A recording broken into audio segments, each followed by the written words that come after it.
प्रिय मित्रों, अभी तक हम गीता के प्रथम अध्याय के श्लोक संख्या 27 तक की व्याख्या, चर्चा, चिंतन आपके साथ कर चुके हैं और आज हम इसी क्रम में 4 श्लोकों की चिंतन या चर्चा आपके साथ करने वाले हैं। श्लोक संख्या 28, 29, 30 और 31। गीता का प्रथम अध्याय हमें यह समझाने की बार बार कोशिश करता है कि मानवीय विकार क्या है, कैसे उत्पन्न होते हैं, और आगे भगवान श्री कृष्ण या हमारा विवेक अनुराग रूपी अर्जुन को यह समझाने की कोशिश करेंगे कि इन विकारों से कैसे बाहर आया जाए। उसके बहुत सारे साधन हैं, जैसे जैसे हम आगे बढ़ेंगे उन पर चर्चा करते रहेंगे, लेकिन आज हम चर्चा कर रहे हैं कि विकार कैसे जन्म लेता है। अब आप यही समझने की कोशिश कीजिए कि हमारा जो अनुराग रूपी अर्जुन है उसमें किस तरह से मोह का और अज्ञानता के कारण अन्य विकार उत्पन्न हो रहे हैं। तो यहाँ बहुत सीधी सी बात कही गई है कि अर्जुन उवाच दृष्टवा इमं स्वजनं कृष्ण युयुत्सुं समुस्थितम् सीदन्तिमं गात्राणि मुखं च परिश्रूयति वेपथु च शरीरे मे रोमहर्ष च जायते। तो यहाँ हमें परुष्यति तक की बात करनी है और यहाँ हमें कुछ चीजें समझने की बहुत आवश्यक है। यहाँ अर्जुन ने कृष्ण से कहा, हे कृष्ण, युद्ध करने की इच्छा से एक दूसरे का वध न करने के लिए, एक दूसरे का वध करने के लिए यहाँ अपने वंशजों को देखकर मेरे शरीर के अंग अंग कांप रहे हैं और मेरा मुख सूख रहा है। तो यहाँ 2 चीजों का जन्म हुआ, नंबर 1 मोह का, दूसरा संशय का, भ्रम का। और वो दोनों ही हमारे लिए बहुत खतरनाक स्थिति होती है जब हम में कहीं भी यह डर घुस जाता है कि मैं अपना नुकसान कर रहा हूं और हम अपने आप को उन रास्तों की ओर ले जाते हैं जिनसे हमारा अहित होने लगता है। और इसी बात को समझने के लिए हमें थोड़ा सा और गहराई में जाना पड़ेगा, उसको समझते हैं। यहाँ लिखा है वे पुथे च शरीरे मेरो हर्ष च जायते। मेरा शरीर कांप रहा है, मेरे रुए रुए खड़े हो रहे हैं। आगे क्या कहता है, गांडीवं संसते हस्तात् त्वक्च एव परिहर्त्यते न च शक्नोमि अवस्थितुं भ्रमित इव च मे मनः। और 31वें में क्या कहा, यह और भी बहुत गहराई की बात समझने की है। निमित्तानि च पश्यामि विपरीतानि केशव न च श्रेयः अनुपश्यामि हत्वा स्वजनम आहावहे। तो यहाँ अर्जुन ने बहुत सारी चीजें एक साथ इकट्ठी कर दी और वह सभी चीजें वो उसने बोली जो एक अज्ञानी व्यक्ति या छोटी बुद्धि वाला व्यक्ति बात करता है। मेरा गांडीव मेरे हाथ से सरक रहा है। अरे भाई, आप क्षत्रिय हैं, युद्ध में कौशल हैं, द्रोणाचार्य के प्रिय शिष्यों में से एक हैं, संसार के महारथियों में से एक है और आपका गांडीव सरक रहा है। मेरी पूरी त्वचा में जलन हो रही है, मेरा मन उलझ रहा है, मुझे घबराहट हो रही है। अब मैं यहाँ और अधिक खड़ा रहने में समर्थ नहीं हूँ, अर्थात असमर्थ हूँ। केशी राक्षस को मारने वाले हैं केशव, क्योंकि केशव के और अर्जुन के नाम यहाँ बार बार आपको बदल बदल कर उनके गुण और गुण के स्वभाव के अनुसार बार बार मिलेंगे। तो यहाँ अर्जुन ने केशव कहा तो उन्होंने केशी राक्षस का वध किया वह कभी अन्य प्रसंग में बात करेंगे कि इसी राक्षस हमारे दिल में कहाँ रहता है। लेकिन आज क्योंकि अर्जुन और कृष्ण के बीच का संवाद चल रहा है, इसीलिए गीता को गीता के भाव से समझते हुए आगे चलते हैं। तो यहाँ अर्जुन कह रहे हैं, केशव मुझे केवल अमंगल के लक्षण दिखाई दे रहे हैं। तो डर में आदमी हमेशा नेगेटिव सोचने लगता है। युद्ध में अपने वंश के बंधु बांधवों का वध करने में मुझे कोई अच्छाई नहीं दिखाई दे रही है, और मैं उन्हें मारकर कैसे सुख पा सकता हूं। तो यहां बहुत सारे प्रश्न एक साथ अर्जुन ने पैदा किए, और यह सीधा सीधा दिखा रहा है कि अर्जुन के मन में अंतर्द्वंद, जो हमने कल बात की थी, वह अंतर्द्वंद इतना बढ़ चुका है कि अर्जुन कुछ भी निर्णय करने में असमर्थ है। और यही हमारे जीवन में होता है, जब हमारे मन में अंतर्द्वंद चलता है तो हम कोई निर्णय नहीं ले पाते हैं। दूसरा, एक बात और समझने की है कि जब हमारे अंतर मन में द्वंद्व चलता है तो हम जो हमारी अवधारणा है उस पर तर्क में बदलने की कोशिश करते हैं।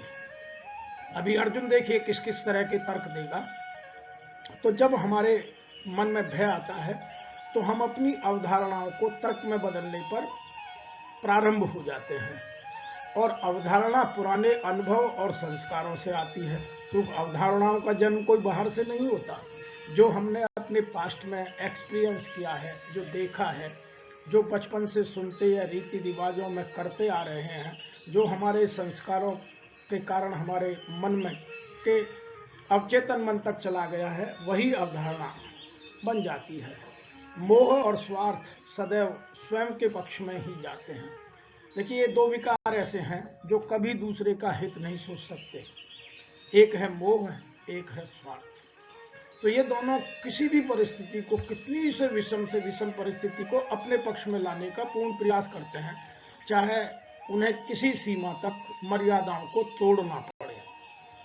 तीसरा, यथार्थ में वही जी सकता है जो अंतर मन के द्वंद्वों से ऊपर उठ जाता है। क्योंकि यहाँ अर्जुन फंस गया, तो वह यथार्थ में नहीं है। वह या तो अब भविष्य में की बातें करेगा कि भविष्य में ऐसा ऐसा होगा, या पुरानी बातें करेगा कि मैं तो ये था। तो हम सदैव या तो भूत की बात करने लग जाते हैं या हम भविष्य की बातें करने लगते हैं, लेकिन यथार्थ से दूर भागने लगते हैं। और उनके कुछ कारण हैं। हम कब ऐसा करते हैं? जब हमारे मन में संकोच, जब हमारे मन में मोह, जब हमारे मन में डर, ये सब पैदा हो जाते हैं, और ये सब हमें कमजोर करते हैं। ना तो कभी संकोच किसी को आज तक महान बना पाया है, ना मोह किसी को महान बना पाया है, और ना ही कोई डर कर आज तक महान बना है। साहस चाहिए, हिम्मत चाहिए, तब आदमी आगे चलता है। इसीलिए गीता बार बार हमें यह सिखाती है कि आप स्वीकार करना सीखिए। जो परिस्थिति आए उसे स्वीकार कीजिए। जैसे जैसे हम गीता की यात्रा आपके साथ करेंगे तो देखिएगा, आपको बार बार यह सुनने को मिलेगा कि स्वीकार्यता की बात कीजिए, सहन करना सीखिए, जो हो रहा है उसे सहन कीजिए। और सबसे बड़ी बात जो यहाँ एक और समझने की है कि इन सबका यदि हमने यथा समय ट्रीटमेंट नहीं किया, इनका उपचार नहीं किया, इनकी रोकथाम नहीं की, तो ये हम पर इतने हावी हो जाते हैं कि हमारे जीवन को द्वंद्वों में फंसाकर हमें उन रास्तों तक ले जाते हैं जिनसे हमारे जीवन की उत्कृष्टता शून्यता की ओर चली जाती है, और हम कभी उनसे ऊपर नहीं उठ पाते हैं। और मैं कुछ चीजें और भी कहना चाहता हूं कि यहाँ अर्जुन 3 तरीके से अपने आप को बहुत असहाय की तरह बात कर रहा है। आगे जब देखेंगे श्री कृष्ण तो उससे भी आगे की बात कहेंगे। लेकिन यहाँ एक तो क्षत्रिय धर्म का पालन नहीं कर रहा है, दूसरा अपने स्वधर्म से भी दूर भागने की कोशिश कर रहा है, तीसरा जो उसकी मन की अवधारणाएं हैं उन पर बात कर रहा है, वह यथार्थ को स्वीकार नहीं कर रहा है। और यही चीजें हमें हमारे जीवन में हमें गलत रास्तों की ओर ले जाती हैं। आइए इसको आज के प्रभाव में समझते हैं। सबसे पहली बात है कि हमारा आंतरिक संघर्ष, जब हम द्वंद्वों में होते हैं तो आंतरिक संघर्ष ही हमारा संकोच, मोह, डर, भ्रम, ये सब पैदा करता है। और आंतरिक संघर्ष सबसे दर्दनाक और मानसिक रूप से थका देने वाला मानवीय बोझ है। जब हमें अंतर्द्वंद होता है तो हम बहुत जल्दी से थक जाते हैं, हमारी सारी ऊर्जा उसी में लग जाती है, तो हम कभी ना उत्साह बचता है, ना उमंग बचती है, ना जोश बचता है, क्योंकि सारी एनर्जी हमारी ये 3-4 चीजें अपनी ओर खींच लेती हैं। जो सबसे शांत दिलों को भी तबाह कर देता है। जो आदमी अपने आप को स्थित प्रज्ञ कहने लगता है, जो शांत स्वभाव का कहता है, तो यदि उसमें संकोच आ जाए, मोह आ जाए, डर आ जाए, भ्रम आ जाए, तो वो सब चीजें भी उसकी शांति को भंग कर देती हैं। आपके भीतर की उथल पुथल को आंतरिक संघर्ष के रूप में जाना जाता है, और यही गीता है। जो हमारे अंदर उथल पुथल होती है, मैं बार बार ये बात कह रहा हूं कि हमारे विचारों में जो उतार चढ़ाव आता है, उथल पुथल होती है, सकारात्मकता नकारात्मकता के भाव बार बार आते जाते हैं, यही हमारे जीवन की गीता है, जो मनुष्यों को अनजाने में पैदा हो जाती है और हम उनको रोक नहीं पाते हैं। उसके लिए कुछ हमारी पूर्व की अवधारणाएं भी काम करती हैं। जैसे मैं कुछ उदाहरणों से आज आपके साथ बात करूं, हमें जीवन में 2 चीजें बड़े प्यार से सुनते आए हैं कि एक तो बेचारा सुदामा, जबकि सुदामा महर्षि है, कंटेंटेड पर्सन है, वो दुनिया के सर्वोत्तम उत्कृष्ट जीवन को जीने वाला व्यक्ति है, उसको हम बोलते हैं बेचारा विप्र सुदामा। तो ये हमारी कुछ ऐसी भूलें हैं जिनको हमें जीवन से एकदम से उतार कर बाहर फेंक देना चाहिए। वो सुदामा कभी बेचारा नहीं हो सकता, सुदामा कभी गरीब नहीं हो सकता। He was a contented person, वह पूर्ण रूप से संतुष्ट व्यक्ति था, और जब संतोष होता है तो फिर उसकी चाह मिट जाती है। इसलिए सुदामा ने कभी किसी से कुछ चाहा नहीं। ऐसे दूसरा उदाहरण हमें और बहुत तरीके जगह दिया जाता है कि सती सावित्री बहुत कम बोलने वाली और शांत स्वभाव की औरत थी, जबकि सती सावित्री का यदि हम चरित्र चित्रण पढ़ें, जो कहानी है, उसमें सीधा यमराज से उसका वार्तालाप होता है, और जो आदमी यमराज के साथ वार्तालाप कर सकता है वो कभी भी सीधा, या जिसको हम बहुत सरल कहते हैं, वह नहीं हो सकता। अतः हमें अपने इन जो चीजों को हम अब तक कुछ गलत तरीके से समझते या सुनते आए हैं, उनको दूर कर हम अपने संकोच को, अपने मोह को, अपने डर को, अपनी निर्बलता को दूर कर सकते हैं। उसके लिए हमें कुछ नई चीजें गीता समझाने की कोशिश करती है। अब उन चीजों को जब तक हम नहीं समझेंगे तब तक हम उत्कृष्ट जीवन नहीं जी सकते, जीवन में मुक्ति नहीं पा सकते। और उसके लिए हमें धीरे धीरे सने सने गीता की ज्ञान को अपने आप में संजोना, संवारना, स्वीकारना और उसको जीवन में लागू करना। इसीलिए यहाँ जो सबसे बड़ा जो विचित्र भाव देखने को मिल रहा है वह यह है कि अर्जुन जैसा व्यक्ति कर्तापन के भाव में फंस गया, और गीता पूरी तरह से कर्तापन के भाव को समाप्त करने की शिक्षा हमें देती है। और यहाँ से ही बात चलती है कि हम जब अपने आप को कर्ता मानने लगते हैं, जैसे अर्जुन यहाँ अपने आप को कर्ता मानने की कोशिश कर रहा है कि यदि मैं युद्ध करूंगा तो मैं अपने स्वजनों का हत्यारा माना जाऊंगा, तो उसका भार लेने की कोशिश कर रहा है। आगे के और कुछ श्लोकों में देखिएगा कि किस तरह से अर्जुन अपने आप को कर्तापन का भाव लेकर के, कर्ता बन करके अपने स्वधर्म से, अपने क्षत्रिय धर्म से विमुख होने की कोशिश कर रहा है, और तब अर्जुन उसको खींचकर वापस लाते हैं। यही विवेक और अनुराग के बीच का जो द्वंद्व है, यही गीता है। गीता में बार बार कह रहा हूं कि कोई हरियाणा के कुरुक्षेत्र में होने वाली घटना नहीं, यह हमारे क्षेत्रज्ञ में, हमारे शरीर में हर क्षण होती है।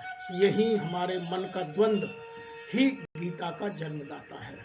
और आज मैं कोशिश करता हूं कि आपको यहाँ तक कि जो कर्तापन का भाव कैसे पैदा होता है वह आपने समझा, मोह, संशय इस तरह से उत्पन्न होते हैं, हमारे जीवन को किस तरह की दिशा देते हैं, ये आगे आगे समझते जाएंगे, चलते जाएंगे। अतः गीता के एक एक श्लोक को आप ईमानदारी से समझने का प्रयास कीजिए।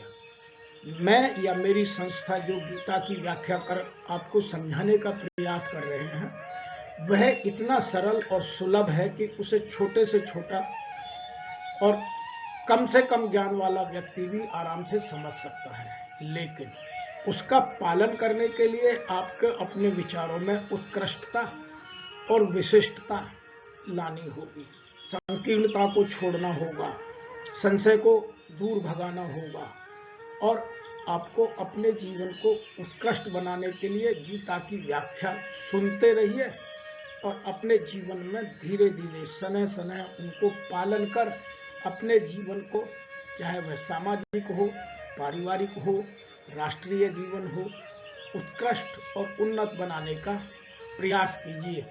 आज इतना ही। जय हिंद।